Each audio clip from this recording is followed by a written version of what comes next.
पृथ्वी के सभी राष्ट्र तुम ईश्वर के जय जयकार करो, उनके नाम की महिमा गाओ, उसका गौरव गान करो। हालेलुया। पिता पुत्र और पवित्र आत्मा के नाम पर आमीन। हमारे प्रभु यीशु क्रिस्त कृपा, ईश्वर का प्रेम तथा पवित्र आत्मा का साहचर्य आप सबों को प्राप्त हो और आपको भी। क्रिस्त में प्यारे भाइयों बहनों बच्चों, आप सबों को यीशु और आज पास्का के तीसरा रविवार में हम प्रवेश कर चुके हैं। आज के पाठों के द्वारा हमें यह साबित हो जाता है कि प्रभु यीशु जी उठे हैं। जीवित प्रभु अपने शिष्यों के साथ रहते हैं, विश्वासियों के साथ रहते हैं, मुसीबत में उनके साथ रहकर चमत्कार दिखाते हैं। और आज हम सुनेंगे पहला पाठ प्रेरित चरित्र से और दूसरा पाठ पेतरुस अपने पत्र से और सुसमाचार संत लूकास के सुसमाचार से हम सुनेंगे। इसमें गौर करके देखने से हमें मालूम पड़ता है कि प्रभु संकट में हमारे साथ रहते हैं और चमत्कार दिखाते हैं। आज के इस माहौल, इस वातावरण में जहां पूरा विश्व इस महामारी से संक्रमित है और इस वक्त इस कठिन परिस्थिति में पुनर्जीवित प्रभु हमारे साथ है। कैसे साथ है? ईश भक्त और अच्छे विचारधारी लोग ईश्वर के रूप में सेवाएं देते हैं और जो भी मुसीबत में है, मरीज है, उनकी सेवा करते हैं और जिसकी समस्या है खाने पीने की और उनकी व्यवस्था करते हैं, हर जरूरतमंदों को अपने सेवाएं देते हैं। यह सब पुनर्जीवित प्रभु तरह तरह लोगों के द्वारा काम कराते हैं, अपने दुख को दूर करते हैं। तो आइए इस बातों में मनन चिंतन करते हुए इस निशा बलिदान में हम भाग लें और इसमें भाग लेने वक्त हमें जो कमियां गलतियां हैं उसके लिए ईश्वर से क्षमा मांगे।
सर्वशक्तिमान ईश्वर हम लोगों पर दया करे और हमारे पाप क्षमा कर हमको अनंत जीवन प्रदान करे। आमीन।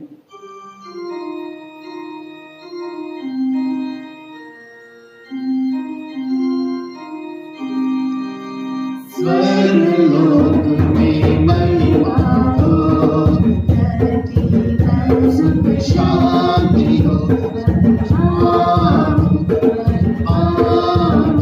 महिमा हो, महिमा हो, तेरी स्तुति सब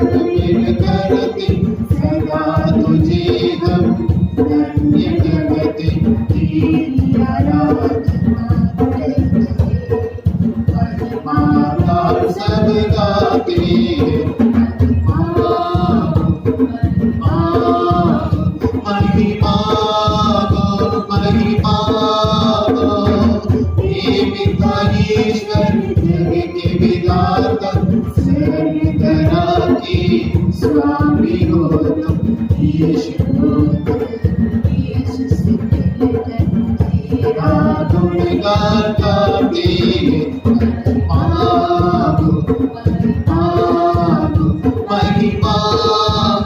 महिमा दो यीशु मसीह का तू पाप निवार तू दर्द सदा पिता की हमारी सोने सदा महिमा दो तू ही पावन तू ही प्रभु सदा दे आत्मा में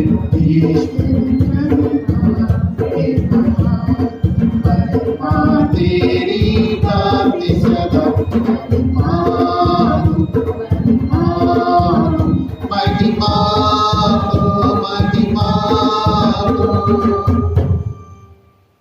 हम प्रार्थना करें। आइए हम सब हमारे निजी मनोरथ इस मिसा बलिदान के द्वारा चढ़ाकर प्रभु से प्रार्थना करें। हे पूज्य पिता, तुझसे हमारी प्रार्थना है कि आध्यात्मिक वसन से हमारा हृदय सदा लालाता रहे। हमें अत्यंत हर्ष हो रहा है कि तेरी दया से हमें तेरे पुत्र पुत्रिया होने का गौरव पुनः प्राप्त हुआ है। हम दृढ़ भरोसे के साथ अपने पुनरुत्थान की बाट जोते रहे। यह कृपा कर हमारे प्रभु और तेरे पुत्र यीशु ख्रिस्त के द्वारा, जो ईश्वर होकर तेरे तथा पवित्र आत्मा के साथ युगानुयुग जीते और राज्य करते हैं।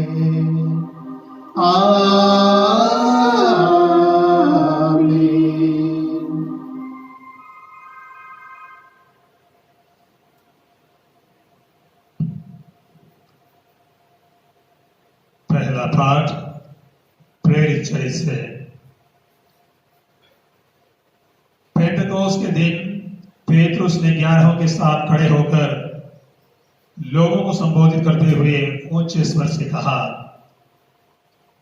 इस्राएली भाई और बहनों, मेरी बातों पर ध्यान से सुनिए। आप लोग स्वयं जानते हैं कि ईश्वर ने यीशु नाज़री द्वारा आप लोगों के बीच कितने महान कार्य, चमत्कार एवं चिन्ह दिखाए। इससे यह प्रमाणित हुआ कि यीशु ईश्वर की ओर से आप लोगों के पास भेजे गए थे। वह ईश्वर के विधान तथा पूर्व ज्ञान के अनुसार पकड़वा दिए और आप लोगों ने विधर्मियों के हाथों उन्हें क्रूस पर चढ़वाया और मरवा डाला है। किंतु ईश्वर ने मृत्यु के बंधन खोलकर उन्हें पुनर्जीवित किया। यह असंभव ही था वो मृत्यु के वश में रह जाए, क्योंकि उनके विषय में स्वयं दाऊद यह कहते हैं, प्रभु द्वारा मेरी आंखों के सामने वो हमेशा सदा रहता है, वह मेरे दाहिने विद्यमान है, इसलिए मैं दृढ़ बना रहता हूं।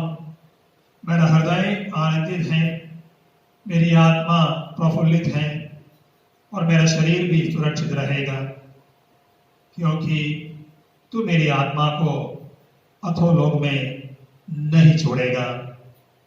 तू अपने भक्त को कब्र में गलने नहीं देगा। तूने मुझे जीवन का मार्ग सिखाया है। तेरे पास रहकर मुझे परिपूर्ण आनंद प्राप्त होगा।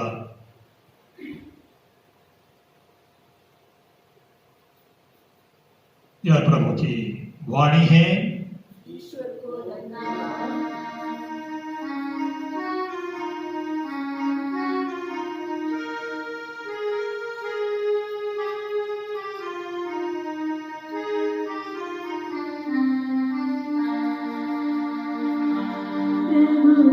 दिव्य वचन आनंददायी जीवों का जीवन है, जीवों का जीवन है। प्रभु दिव्य वचन आनंददायी, जीवों का जीवन है,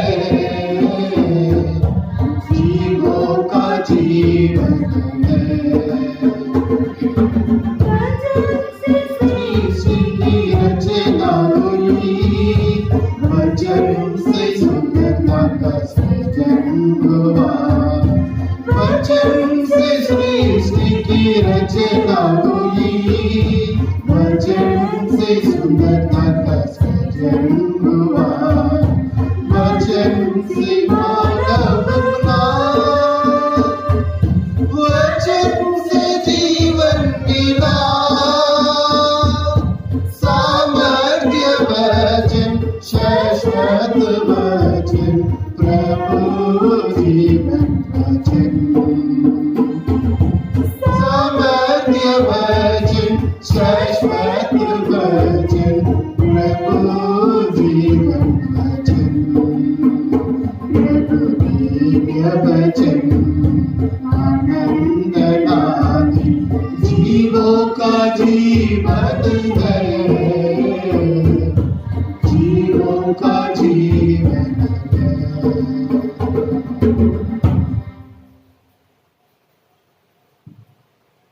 दूसरा पाठ। मसीह ने अपने मूल्यवान रक्त की कीमत पर मनुष्यों का उद्धार किया है। इससे हम अपना मूल्य समझे, इस संसार में परदेशी की तरह जीवन बिताए और ईश्वर पर ही भरोसा रखें। उसने यीशु को पुनर्जीवित किया और हमें भी अनंत जीवन प्रदान करेगा। संत पेट्रुस का पहला पत्र, अध्याय 1, वचन 17 से 21। पाठ का मुख्य विषय आप लोगों का उद्धार एक निर्दोष तथा निष्कलंक मेमने अर्थात मसीह के मूल्यवान रक्त की कीमत पर हुआ है। यदि आप उसे पिता कहकर पुकारते हैं तो पश्चाताप किए बिना प्रत्येक मनुष्य का उसके कर्मों के अनुसार न्याय करता है। तो जब तक आप यहाँ परदेश में रहते हैं तब तक उस पर श्रद्धा रखते हुए जीवन बिताएं। आप लोग जानते हैं कि आपके पुरखों से चली आई हुई निरार्थक जीवनचर्या से आपका उद्धार सोना चांदी जैसी नश्वर चीजों की कीमत पर नहीं हुआ है, बल्कि एक निर्दोष तथा निष्कलंक मेमने अर्थात मसीह के मूल्यवान रक्त की कीमत पर। वह संसार की सृष्टि से पहले तो नियुक्त किए गए थे, किंतु समय के अंत में आपके हेतु प्रकट हुए। उन्हीं के द्वारा आप लोग अब ईश्वर में विश्वास करते हैं। ईश्वर ने उन्हें मृतकों में से इसलिए जिलाया और महिमान्वित किया है कि ईश्वर में आपका विश्वास, ईश्वर पर आपका भरोसा भी हो। यह प्रभु की वाणी है। ईश्वर को धन्यवाद।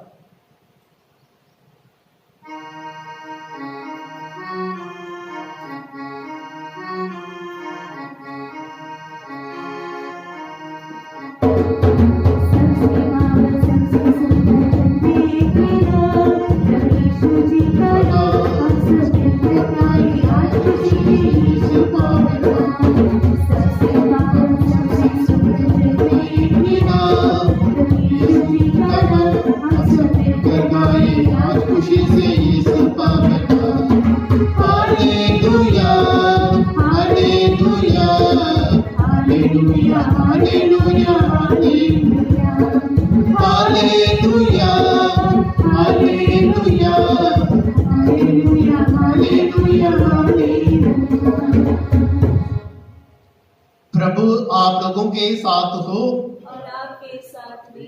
संत लूकास के अनुसार पवित्र सुसमाचार। अध्याय 14 पवित्र वचन 13 से 35 तक। पाठ का मुख्य वाक्य है, उन्होंने यीशु को रोटी तोड़ते समय पहचान लिया। यीशु के दो शिष्य इन सब घटनाओं पर बातें करते हुए एम्माउस नामक गांव जा रहे थे। वह यरूशलेम से कोई 4 कोस दूर है। वे आपस में बातचीत और विचार विमर्श कर ही रहे थे कि यीशु स्वयं आकर उनके साथ चलने लगे, परंतु शिष्यों की आंखें उन्हें पहचानने में असमर्थ रही।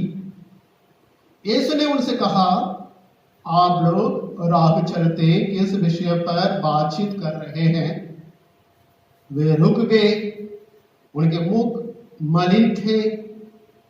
उनमें से एक क्लोफस ने उत्तर दिया, यरूशलेम में रहने वालों में से आप ही ये कैसे हैं जो यह नहीं जानते कि इन दिनों वहां क्या क्या हुआ है? यीशु ने उनसे कहा, क्या हुआ है? उन्होंने उत्तर दिया, बात यीशु नाज़री की है। वह ईश्वर और समस्त जनता की दृष्टि में कर्म और वचन के शक्तिशाली नबी थे। हमारे महायाजकों और शासकों ने उन्हें प्राणदंड दिलाया और क्रूस पर चढ़वाया। हम तो आशा करते थे कि वही इस्राएल का उद्धार करने वाले थे। यह आज से 3 दिन पहले की बात है। यह सच है कि हम में से कुछ स्त्रियों ने हमें बड़े अचंभे में डाल दिया है। वे बड़े सवेरे कब्र के पास गई और उन्हें यीशु का शव नहीं मिला। उन्होंने लौट कर कहा कि हमें स्वर्गदूत दिखाई दिए जिन्होंने यह बताया कि यीशु जीवित है। इस पर हमारे कुछ साथी कब्र के पास गए और उन्होंने सब कुछ वैसा ही पाया जैसे स्त्रियों ने कहा था, परंतु उन्होंने यीशु को नहीं देखा। तब यीशु ने उनसे कहा, रे निर्बुद्धियों, नबियों ने जो कुछ कहा है उस पर विश्वास करने में तुम कितने मंदमती हो। क्या यह आवश्यक नहीं था कि मसीह वह सब सहज चले और इस प्रकार अपनी महिमा में प्रवेश करे? तब मूसा से लेकर अन्य सब नबियों का हवाला देते हुए जो कुछ धर्म ग्रंथ में अपने विषय में लिखा है, यह सब यीशु ने उन्हें समझाया। इतने में वे गांव के पास पहुंच गए जहां वे जा रहे थे। लग रहा था जैसे यीशु आगे बढ़ना चाहते हैं। शिष्यों ने यह कहकर उनसे आग्रह किया, हमारे साथ रह जाइए। जांच हो रही है और अब दिन ढल चुका है और वह उनके साथ रहने के लिए भीतर गए। यीशु ने उनके साथ भोजन पर बैठकर रोटी ली, आशीष की प्रार्थना पढ़ी और उसे ही तोड़कर उन्हें दे दिया। इस पर शिष्यों की आंखें खुल गई और उन्होंने यीशु को पहचान लिया, किंतु यीशु उनकी दृष्टि से ओझल हो गए। तब शिष्यों ने एक दूसरे से यह कहा, हमारा हृदय कितना उद्दीप्त हो रहा था जब वह रास्ते में हमसे बातें कर रहे थे और हमारे लिए धर्म ग्रंथ का व्याख्या कर रहे थे। वे उसी घड़ी उठकर यरूशलेम लौट गए।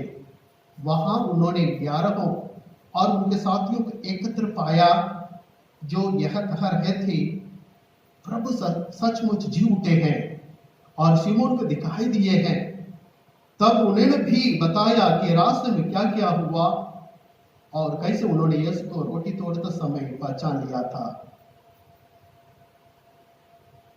यह प्रभु का सुसमाचार है।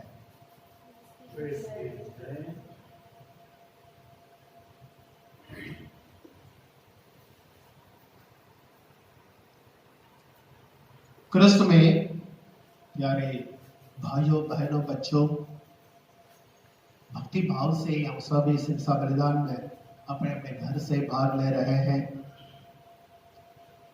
जिससे शुरू में मैंने बताया कि आज माता कलीसिया पास्का का 3रा रविवार मना रही है।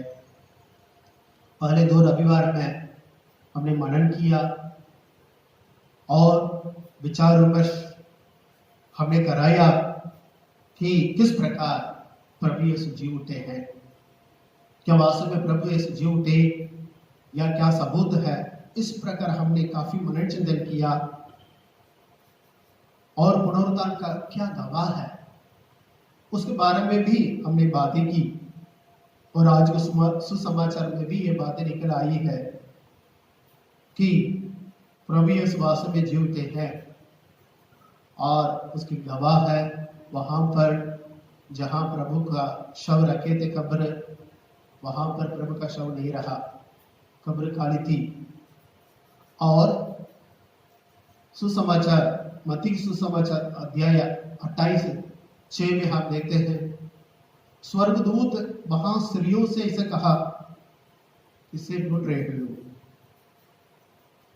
जैसा उन्होंने कहा था वैसे जी उठे हैं। और स्वर्गदूत ने उनको समझाया कि प्रभु यीशु जी उठे हैं। और आगे आप देखते हैं अध्याय 28:10 में, जैसे स्त्रियां वापस लौट के जा रही थी उस समय प्रभु वहां स्वयं आकर खड़े हो गए, उनको दर्शन दिया और उनसे ये कहा, मेरे भाइयों से यह संदेश दो कि वे गलीलिया जाए, वहां वे मेरे दर्शन करेंगे।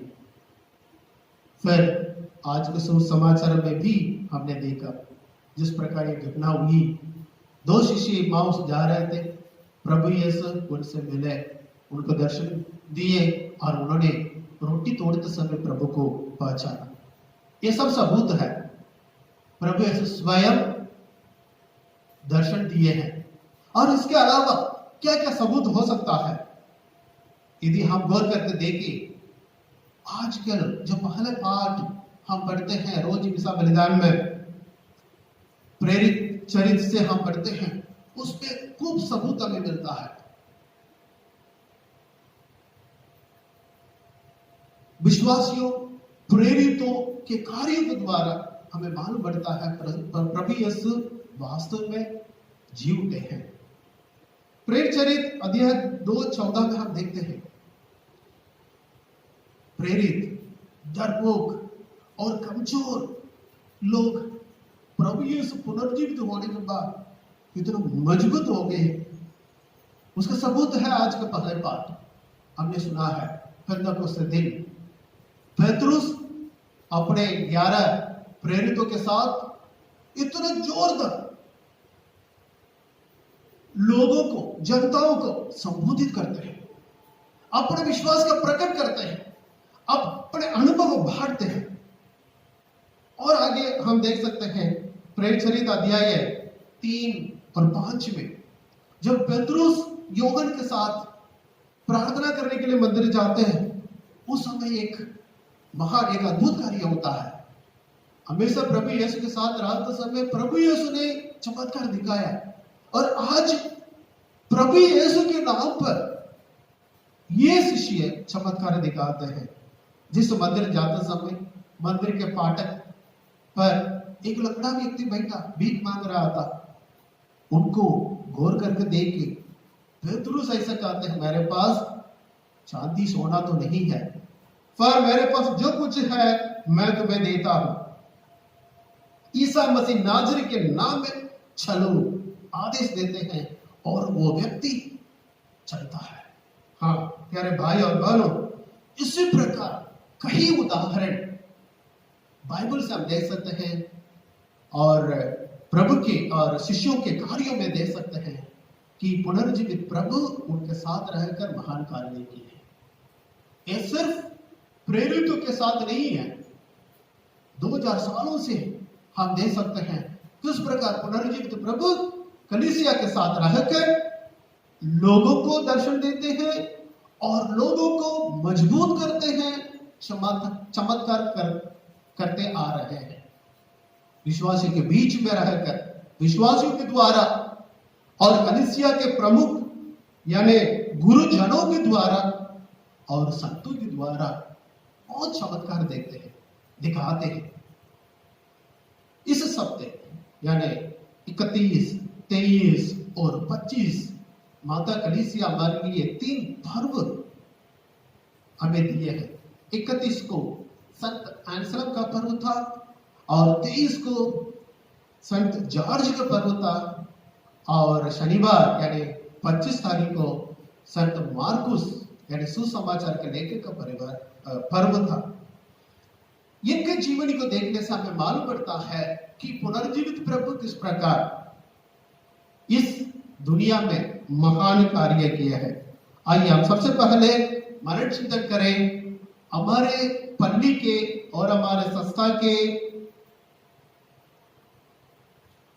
संरक्षक संत एंसलम। संत एंसलम 11वीं सप्ताह में जीने वाले थे और 1033 में इटाली के एक कुलीन परिवार यानी नोबल फैमिली में उनका जन्म हुआ था। और जैसे छोटे उम्र में थे उस समय ही उनको मठ में जाकर यानी मॉनेस्ट्री में जाके पढ़ाई करना चाहता था, लेकिन एक परिवार वालों से सहमति नहीं मिली इसलिए नहीं जा पाया। लेकिन जब इनके लगभग 15 उम्र था उस समय इनकी मां शांत हो गई थी। उसके बाद ये घर से निकल गए और इटली देश छोड़ दिया, पास देश फ्रांस देश पहुंचा। वहां पर एक मठ यानी बेनेडिक्ट ये मठाधीश है, बेनेडिक्ट मठाधीश, वहां जाकर उन्होंने अध्ययन की और वहां जैसे पहुंचे उस जगह इनके लिए एक महत्वपूर्ण उनके जीवन महत्वपूर्ण मोड़ लाए और वे वहां रहकर अध्ययन किए हैं। उन्होंने ऐसे अध्ययन किया परिलक्षित सीखे और विद्वान बने। वे दर्शन शास्त्र और धर्म शास्त्र के अच्छे जानकार बने और सन 1068 में उनके महान बौद्धिक क्षमता और ईमानदार धर्म निष्ठा के कारण उस मठ के युवा मठाधीश बन गए। तो इसी प्रकार उन्होंने अपने सेवाएं दी है। ये इसे अध्ययन किए हैं, उन्हें कहते हैं कि he is the father of scholasticism कहते हैं। उन्हें विद्वता के पिता के रूप में जानते हैं। इन्होंने कई किताबें लिखी है और विशेष रूप से कठिन जो आइडिया है, विचार है, उसमें उन्होंने अपना विचार प्रकट किया है। जैसे ईश्वर के अस्तित्व पर उन्होंने काफी विचार दिए हैं, किताबें लिखी है। इनके किताब और प्रार्थना आज भी बहुत प्रसिद्ध है। वे इंग्लैंड देश के भी एक प्रिय व्यक्ति बन गए थे। सन 1092 में इंग्लैंड की एक प्रमुख जगह है, धर्म प्रांत है कैंटरबरी। उस धर्म प्रांत के महाधर्माध्यक्ष बने। जैसे वह महाधर्माध्यक्ष बने उस समय इनको काफी समस्याएं हुई, क्योंकि वहां कलीसिया के लक्षण, अधिकार और स्वतंत्रता पर राजा विलियम रूफस इनका अतिक्रमण के खिलाफ दृढ़ रहे। उनके साथ हमेशा कुछ न कुछ लड़ाई होती रही, इसलिए इनके जीवन के लिए काफी खतरा भी रही। फिर भी कलीसिया के विश्वास की सुरक्षा करने में दृढ़ रहे। आप प्यारे भाई और बहनों, मात्र ये नहीं है, और ये संत पिता ब्लेसेड अर्बन द्वितीय इनके सलाहकार भी रहे हैं। इसी प्रकार वे कलीसिया के लिए काम किए हैं और कलीसिया के विश्वास को आगे बढ़ाए हैं। और बाद में जब सन 1109 में इनकी मृत्यु हो गई, उसके बाद 1720 में माता कलीसिया संत के रूप में करके इनको डॉक्टर ऑफ द चर्च के रूप में घोषित किया। इसी प्रकार संत एंसलम के बारे में हम सुन सकते हैं। फिर हम देखें अगला संत, जैसे मैंने कहा 23 को हमने त्योहार बनाया संत जॉर्ज ऐसे व्यक्ति है। लिदा में एक यूनानी यानी एनिसी के कुलीन परिवार के एक सदस्य है। ये लगभग ये तीसरे सेंचुरी में वो उस समय रहे, तीसरे शताब्दी में। इनके पिताजी रोमन सेना में एक सम्मानित अधिकारी था। पिता की मृत्यु के बाद 20 उम्र के बाद ये भी इस रोमन सेना में सदस्य बन गए। उस समय का जो सम्राट डायक्लेशियन था उनके करीब और उनके निकट रहे, इसलिए ये सम्राट डायक्लेशियन के निजी गार्ड के रूप में उन्होंने सेवा दी। जब उस समय कलीसिया के शुरुआत में लगभग 300 साल तक रोम नगर में जो भी सम्राट थे ये सब कलीसिया के विरोध थे। उन्होंने कलीसिया को खूब सताया, लेकिन ये जॉर्ज प्रभु भक्त थे, एक ईसाई थे। उस समय डायक्लेशियन सन 305 में ऐसे एक आदेश निकाला, क्योंकि वो ईसाई लोगों से बहुत जलते थे, नफरत करते थे। इसलिए ऐसा आदेश निकाला कि रोमन साम्राज्य में जो भी लोग रहते हैं सब वहां के देवी देवताओं को ही आराधना करना है, पूजा करना है। अन्य विश्वासी वहां नहीं रहने पर उनको उस रोमन देवी देवताओं को बलि दिया जाएगा। इस प्रकार का समस्या थी। और उस समय जॉर्ज यीशु भक्त थे, प्रभु के भक्त थे, एक ईसाई थे।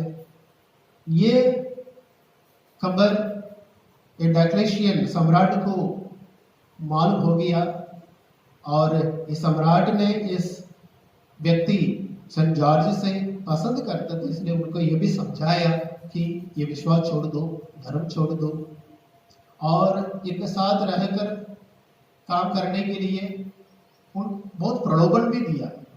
उन्हें जमीन दी और धन संपत्ति दी और उनको सेना में प्रमोशन देने का भी ऐसे बातें हुई। लेकिन जॉर्ज ने पक्का विश्वास किया प्रभु पर, इस प्रलोभन में फंसे नहीं थे। इसलिए सम्राट ने इनको बहुत सताया। अन्य लोग विश्वासियों को जैसे इन्होंने भी बहुत सताया।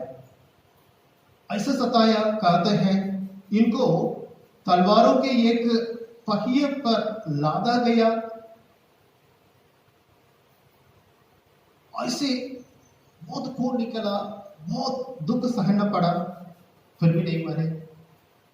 आखिर उनको वहां से निकालकर उनका गला काटने का आदेश दिया। इस प्रकार उनको मार डाला। मेरे भाई और बहनों, जब भी हम देखते हैं, सुनते हैं संत जॉर्ज के बारे में, वे घोड़े पर बैठे हुए, आप देख सकते हैं मूर्ति में, घोड़े में बैठे हुए और एक ऐसे ड्रैगन अजगर को मार डालते हुए एक मूर्ति को हम देख सकते हैं। एक कहानी है इसके पीछे। जब एक गांव में सार्वजनिक जल स्रोत पर ये जो अजगर है, ये ड्रैगन है, अपना आश्रय बनाया, तो वहां रहकर जानवर को खाने लगा, बाद में इंसान को खाने लगा। एक समय आया कि वहां के राजकुमारी को खाने के लिए, उनको खाने के लिए देना पड़ा। उस समय राजकुमारी वहां गई है। उस समय संत जॉर्ज भी वहां पहुंचे। इस घटना को, ये सबको देखने के बाद संत जॉर्ज क्रूस पर विश्वास करते हुए, क्रूस चिन्ह बनाते हुए इस ड्रैगन अजगर से लड़े और इस ईविल डेविल, इस ड्रैगन अजगर को खत्म कर दिया, मार डाला। प्यारे भाई और बहनों, संत जॉर्ज ऐसे विश्वास दृढ़ विश्वास रखा, प्रभु भक्त रहे, इसलिए उन्हें इस प्रकार बुराई को खत्म करने का ताकत हिम्मत प्रभु ने उन्हें दिया है।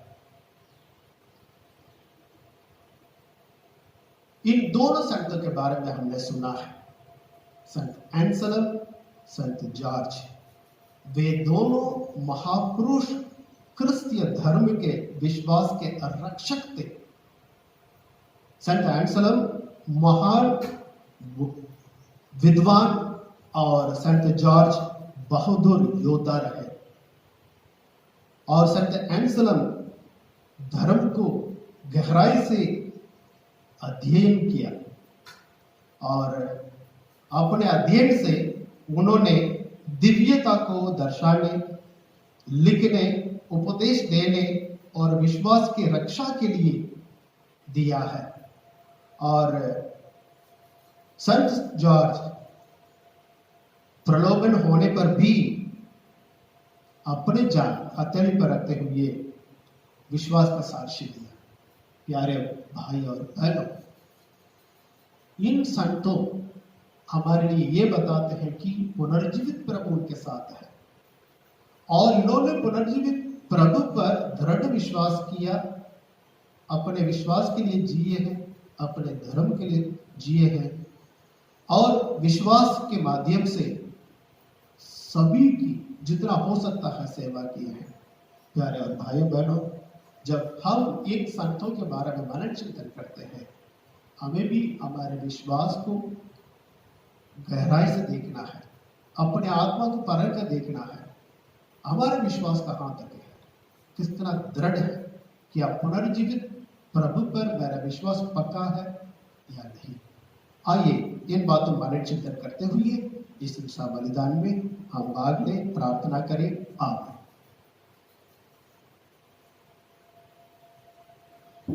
आइए आप सब मिलकर अपना विश्वास प्रकट करें।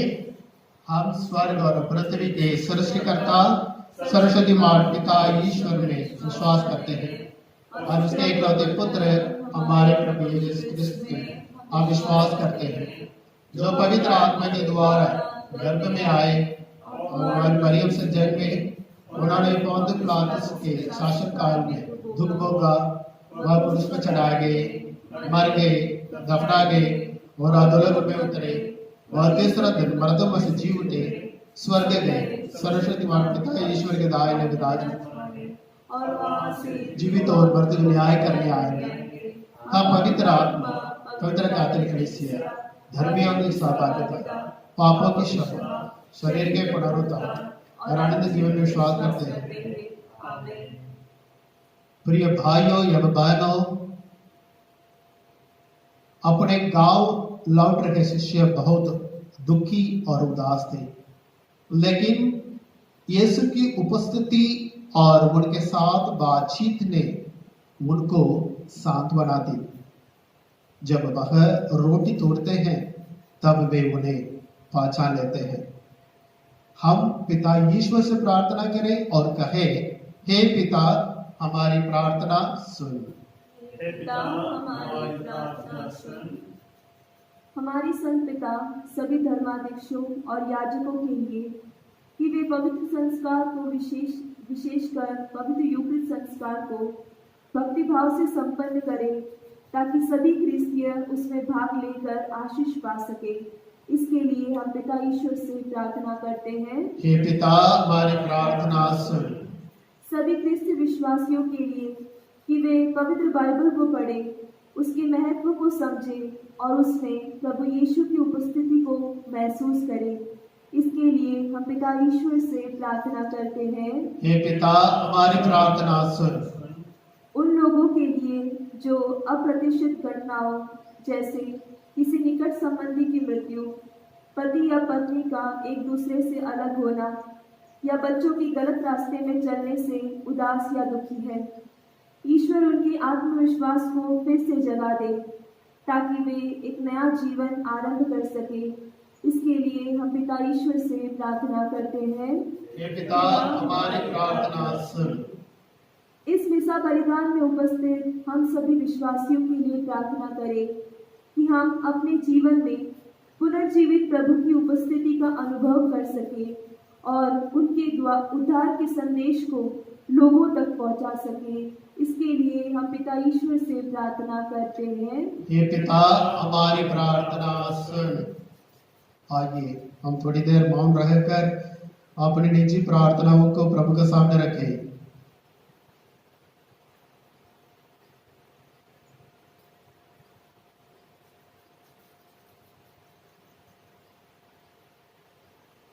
हे सर्वशक्तिमान पिता ईश्वर, हम तेरे पुत्र यीशु को हमें प्रदान करने के लिए तुझे धन्यवाद देते हैं, जो अपने शिष्यों की सहायता करने के लिए उनके पास आए थे।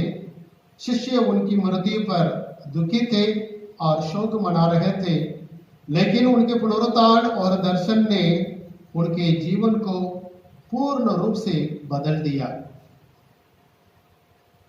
हमें यह अनुग्रह दे कि हम भी अपने जीवन में प्रभु की उपस्थिति का अनुभव कर सके। हम यह प्रार्थना करते हैं हमारे प्रभु क्रिस्त के द्वारा। आमीन।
भाई बहन प्रार्थना कीजिए कि सर्वशक्तिमान पिता ईश्वर हम लोग का बलिदान ग्रहण करे।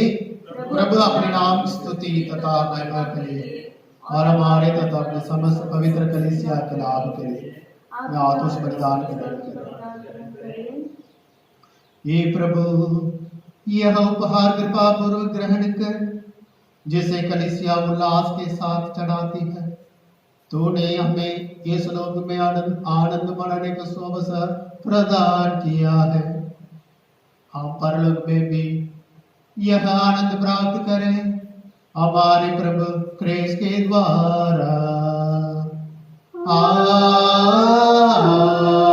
आमीन। प्रभु आप लोगों के साथ हो और आपके साथ भी।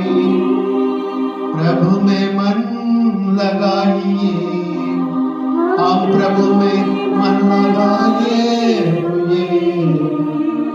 हम अपने प्रभु ईश्वर को धन्यवाद दें, यह उचित और आवश्यक है।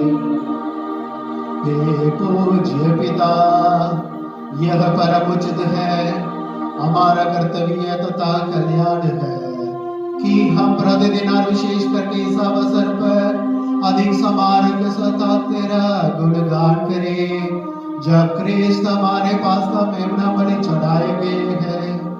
इन्हीं के द्वारा आनंद जीवन के लिए तेरे ज्योति पुत्र उत्पन्न होते और विश्वासियों के लिए स्वर्ग राज्य के प्रांगण खुल जाते हैं, क्योंकि इनके मृत्यु द्वारा हम मृत्यु से मुक्त हुए हैं और इनके पुनरुत्थान द्वारा हम सब जी उठे हैं।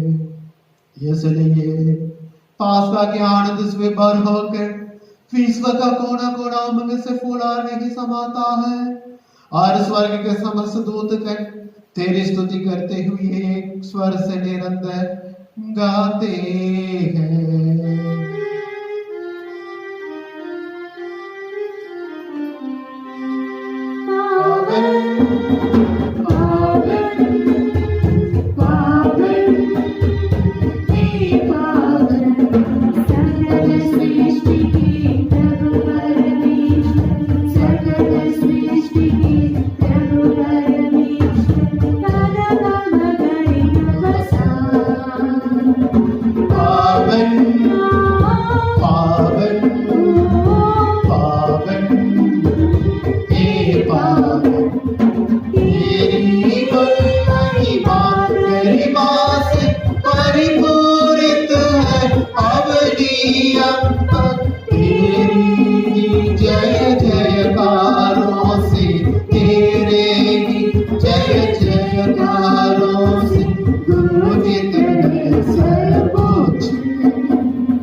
हे परमपिता, तू वास्तव में पवित्र है, सारी पवित्रता का स्रोत है। हम तुझसे निवेदन करते हैं, तू यह उपहार अपने आत्मा के संस्पर्श से पवित्र कर दे कि हमारे प्रभु यीशु क्रिस्त का शरीर तथा रक्त बन जाए। जिस रात को यीशु स्वच्छास मृत्यु के लिए सौंपे गए, उन्होंने रोटी ली, तुझे धन्यवाद दिया और रोटी तोड़कर उसे अपने शिष्यों को देते हुए कहा, तुम सभी से लो और खाओ, यह मेरा शरीर है जो तुम्हारे लिए बलि चढ़ाया जाएगा।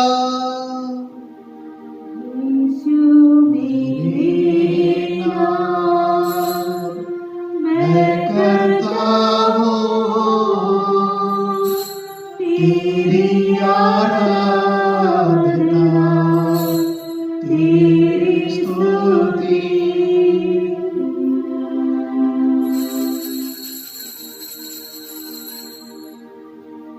इसी भांति भोजन के बाद उन्होंने कटोरा लिया, तुझे धन्यवाद दिया और उसे अपने शिष्यों को देते हुए कहा, तुम सभी से लो और पियो, यह मेरे रक्त का कटोरा है, नवीन और आनंद व्यवस्थान का रक्त जो तुम्हारे और सबों के पापों की क्षमा के लिए बहाया जाएगा।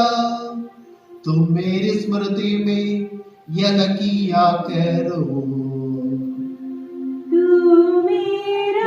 जीवन सर्व सवीरे तेरी आराधना, तेरी स्तुति।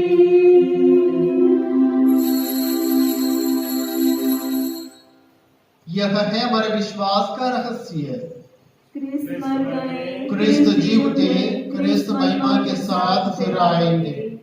हे परमपिता, यह आज्ञा मानकर हम अपने प्रभु की मूर्ति और पुनरुत्थान स्मृति में तुझे जीवन की रोटी और मुक्ति का कटोरा चढ़ाते हैं। हम तुझे धन्यवाद देते हैं कि तूने हमें अपने सम्मुख उपस्थित होने और अपनी सेवा करने का सौभाग्य प्रदान किया है। हमारा नम्र निवेदन है कि हम सब जो क्रिस्त का शरीर तथा रक्त ग्रहण करते हैं, पवित्र आत्मा के द्वारा एकता के सूत्र में बंध रहे। प्रभु हमारे संत पिता फ्रांसिस, हमारे धर्माध्यक्ष देव प्रसाद और योसेफ और सभी याजकों के साथ विश्व भर में फैले अपनी कलीसिया के सुथीले तथा इसे प्रेम में सिद्ध बना दें। हे प्रभु, हमारे उन बंधुओं के भी सुथीले जो पुनरुत्थान की आशा में प्रभु से हार चुके हैं, उन्हें और सभी मृतकों को अपने पुण्य दर्शन का सौभाग्य प्रदान कर। हम सब पर दया दृष्टि डाल कि हम भी अनंत जीवन सहभागी बने और ईश्वर के माता धन्य कुंवारी मरियम, उसके अधिशुद्ध वर संत योसेफ, प्रेरित गण और सभी संतों के साथ, विशेषकर हमारे संरक्षक संत सदानशलन और संत जॉर्ज, जो युग युग में निर्विशेष सेवक सेविकाएं बने रहे, तेरा स्तुतिगान कर सके तेरे पुत्र यीशु ख्रिस्त के द्वारा।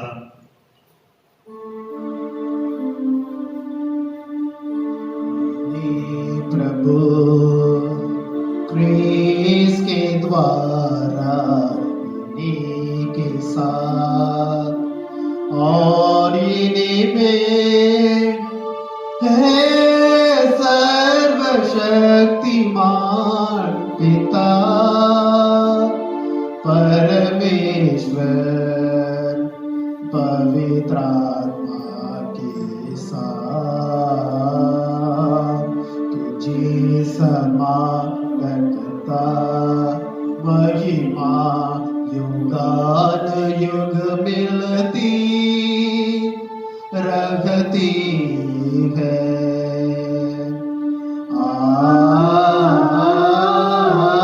आमीन।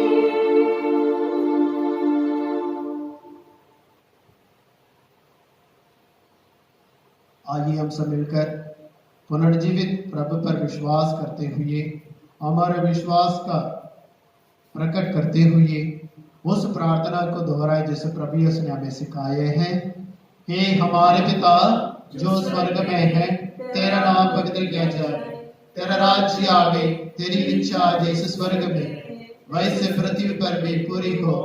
हमारा प्रतिदिन का आहार आज हमें दे और हमारे अपराध में क्षमा कर जैसे हम भी अपने अपराधी को क्षमा करते हैं, और हमें परीक्षा में न डाल परंतु बुराई से बचा। हे प्रभु हम तुझसे प्रार्थना करते हैं सभी बुराइयों से भी बचा और जीवन में हमें कृपा और शांति प्रदान कर। हम तेरी दया से सदा पाप से दूर और अरुपति सुरक्षित रहे और उस दिन की प्रतीक्षा करते रहे जब हमारे मुक्तिदाता यीशु ख्रिस्त फिर प्रकट होकर हमारी मंगलमय आशा पूरी करेंगे, क्योंकि तेरा राज्य, तेरा सामर्थ्य और तेरी महिमा अनंत काल तक। हे प्रभु यीशु ख्रिस्त, तूने अपने प्रेरितों से कहा है मैं तुम्हारे लिए शांति छोड़ जाता हूँ, अपनी शांति तुम्हें प्रदान करता हूँ। तू हमारे पापों पर नहीं अपने कलीसिया के विश्वास पर दृष्टि डाल, उसे शांति तथा एकता प्रदान कर। तू गाड़ी जीता और राज्य करता है। प्रभु की शांति सदा आप लोगों के साथ रहे। हम परस्पर शांति अभिवादन करें। ये ईश्वर के मेमने तो संसार के पाप भर लेता है, हम पर दया कर। हे ईश्वर के मेमने तो संसार के पाप भर लेता है, हम पर दया कर। हे ईश्वर के मेमने तो संसार के पाप भर लेता है, हमें शांति प्रदान कर।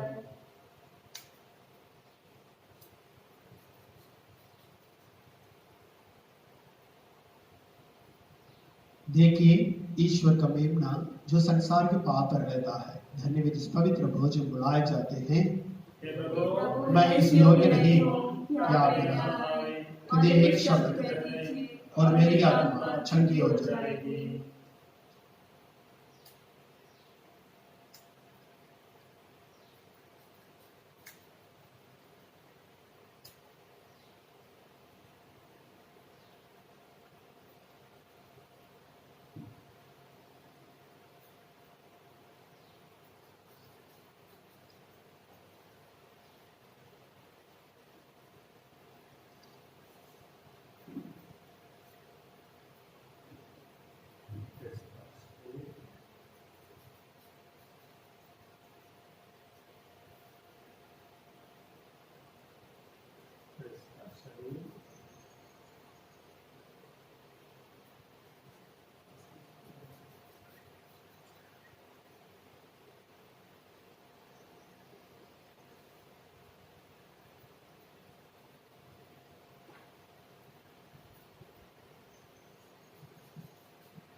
रंगना प्यारे यीशु, तुझ बिन मैं जीना पाऊंगा। ही रंगना प्यारे यीशु, तुझ बिन मैं जीना पाऊंगा। को मैं आंसू में कष्टों में मेरे पिता बन गया, दुखों में आंसू में मेरी माँ बन गया, कर्जों में कष्टों में मेरे पिता बन गया। पास ही रहना प्यारे यीशु, तुझ बिन मैं जी ना पाऊंगा। पास ही रहना प्यारे यीशु, तुझ बिन जी ना पाऊंगा।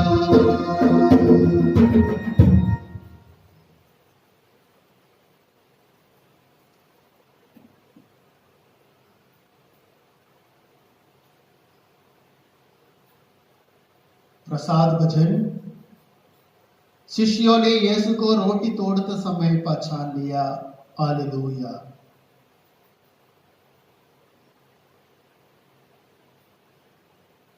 हम प्रार्थना करें। हे प्रभु, हम सब दया दृष्टि डाल, तूने इस दिव्य संस्कार द्वारा हमारा नव निर्माण किया है। एक दिन हमारा शरीर पुनरुत्थान की अमरता और महिमा प्राप्त करे। हमें यह वर दे हमारे प्रभु क्रिस्त के द्वारा। आमीन। प्रभु आप लोगों के साथ हो।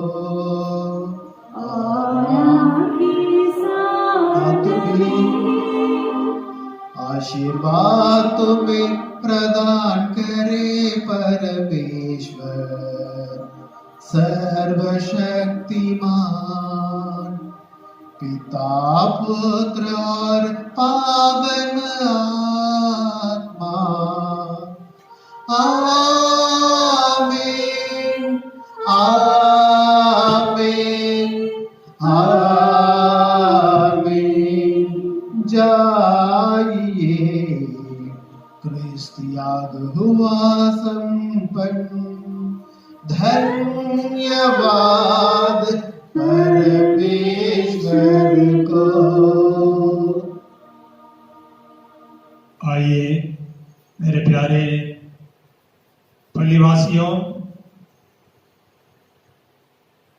हमारे पल्ली के संरक्षक संत और उदयपुर धर्म प्रांत में केवल हमारा ही विद्यालय है जिसे सदानसलम को संरक्षक संत ग्रुप में मिला है, मगर अजमेर और जयपुर के करीब करीब सभी विद्यालयों का संरक्षक संत सदानसलम है। 30-35 वर्ष पूर्व भीलवाड़ा भी अजमेर का एक भाग था। तो इस महान संत का पर्व जो 21 अप्रैल में पड़ा था, आज आप लोगों के साथ इस यूकरिस्तीय बलिदान के साथ हम लोगों ने मनाया है।